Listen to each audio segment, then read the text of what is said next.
Police tell us early Sunday morning, Shamar Elkins shot his wife and another woman they believe was his girlfriend. Both of them are still alive. They have a female with a gunshot wound to the face and the assailant left the scene.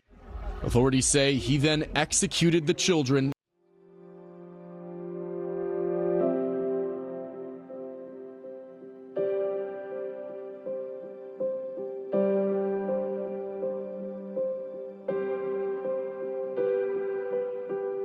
Eight children, one morning, and a system that had every chance to stop it.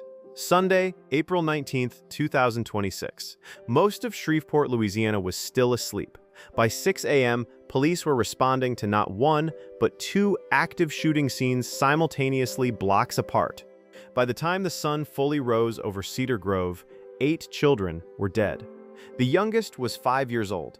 This is not just a story about a mass shooting. This is a story about every single moment before the shooting, the warnings that were heard and ignored, the systems that existed to stop this and failed, and the question that 8 families are now living with: why weren't our children protected? Shamar Elkins was 31 years old. On paper, he looked like a man trying to put his life together. He served in the Louisiana Army National Guard from 2013 to 2020. He worked for UPS. He had a wife and children. He was, by most outward appearances, a family man. But behind closed doors, a very different picture was forming. In 2019, Elkins was arrested for illegal use of a weapon and carrying a firearm on school property. He fired 5 rounds at a vehicle during a confrontation. He was convicted. That conviction should have legally barred him from ever owning a firearm again. In 2023, things escalated at home. When his wife, Shaniqua, mentioned she was thinking about leaving him and taking their children, Elkins told her directly, "If you try to leave, I will kill you, my kids, and myself." That threat was reported, it was documented, and it was not enough to remove him from the situation. In February of 2026, just 2 months before the shooting, Shamar Elkins attempted to take his own life. He was hospitalized at the VA for a week and a half before being released. His family knew he was struggling. His wife was in the process of divorcing him. A court date was scheduled for April 20th, the very day after the shooting. He called his mother on April 5th. He told his stepfather something was wrong. The signs were next, and the first thing is taking a closer look at how Mr. Elkins got a gun, and they're going to be working with their federal partners, ATF, to try to trace how the gun got into his hands. We all know that Louisiana has less restrictive gun laws, but you need to take a closer look at, did he have a permit and how he became into possession of this firearm? Take some federal oversight to take a closer look at what can we do to make sure that these firearms are not getting in the wrong people's hands, especially maybe through mental crisis.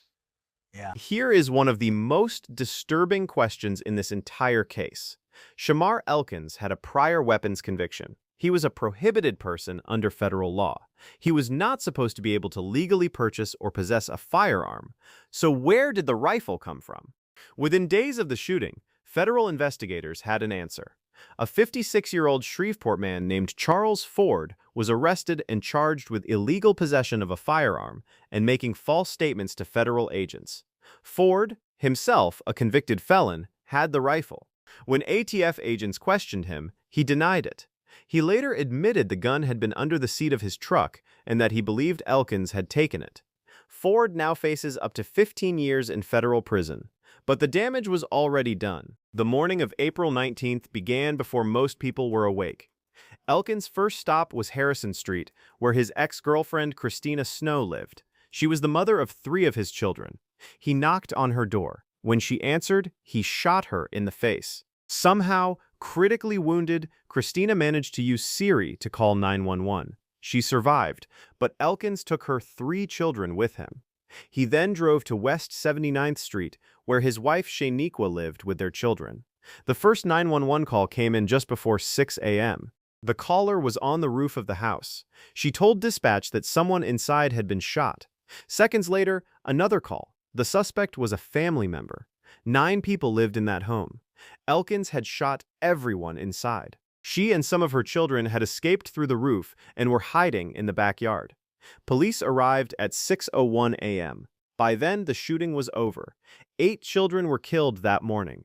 Shayla Elkins, age 5, Braylon Snow, age 5, Kayla Pugh, age 6, Kadarian Snow, age 6, Layla Pugh, age 7, Markaden Pugh, age 10, Soria Snow, age 11, and one more child whose name deserves to be spoken alongside theirs. 8 names, 8 lives, 8 futures gone. They have a female with a gunshot wound to the face and a cell and left the scene. After the attacks, Elkins fled in a stolen vehicle. Police pursued him across the city line into Bossier City. The chase ended on Brompton Lane. Officers engaged Elkins in a gunfight. He was shot and killed at the scene. He would never face a courtroom. He would never be held accountable in front of the families whose lives he destroyed.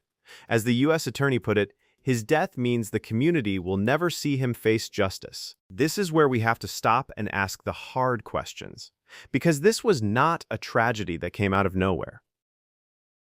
In 2019, Elkins is convicted of illegal use of a weapon.